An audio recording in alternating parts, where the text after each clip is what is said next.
Hi, my name is Hanneli and I do art related tutorials and welcome to my channel. Today we will be prepping a wooden board for using acrylics, and I will also show you why it's important to properly prepare a wooden board before painting on it with acrylics. If you like my videos and you want to see more of them, click the subscribe button and the bell next to it so that you can see when I post new videos. Today's video won't be so long, so I hope you find it useful. And without further ado, let's get into it. First, I want to start by showing you why you should always prepare the wooden board before you start painting on it.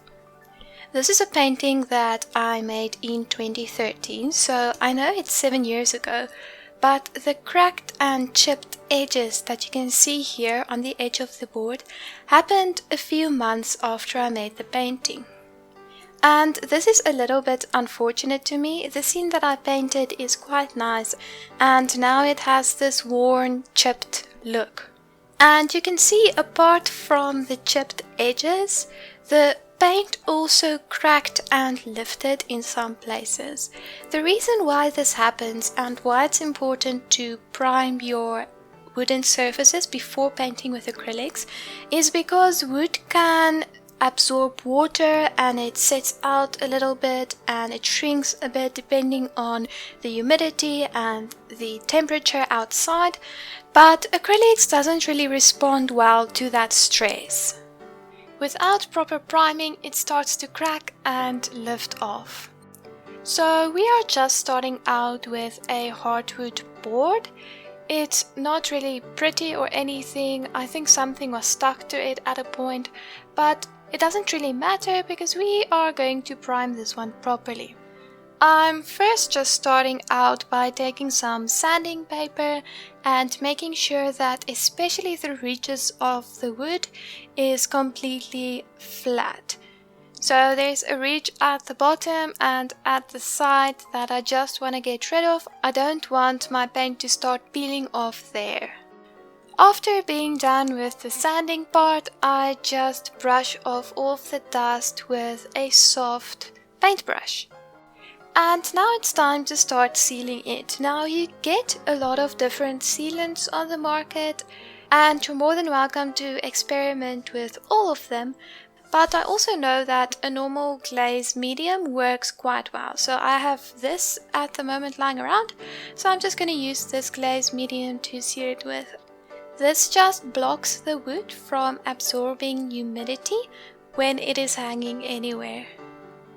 So we just give the front of the wooden board a coat with this, and when it's dry we're flipping the board over to paint the backside as well.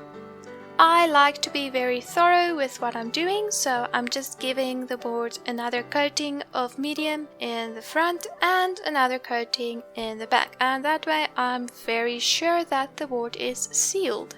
Just make sure that the coatings are dry before you flip the board over, otherwise they'll stick to the paper you have underneath and it will just be a big mess. After the medium is completely dry, we can start by priming it with gesso. Gesso comes in a lot of different consistencies and textures, so you have to find what works for you. I'm currently using this Montmartre gesso and it works fine. It's a little bit too runny for my tastes and a little bit too translucent, but it's what I have at the moment, so that's what I'm using at the moment. And we're just going to start by giving the front a nice coating. The gesso you don't have to put on the back because you're not going to be painting on the back. The gesso basically acts as a rougher surface to bind the acrylic paint to what's underneath the gesso. And this part is the tedious part because the gesso takes quite a while to dry completely, and I'm adding 2 more layers to it, so it took a while to prime this board. Maybe if you're priming boards you can prime more than one at the same time, set them all out to dry, and then come back a little bit later and paint the second coating and set them out to dry, and so on and so forth. You just have to build the gesso up to a opacity that you like. I like to add a little bit of pigment to my last layer of gesso.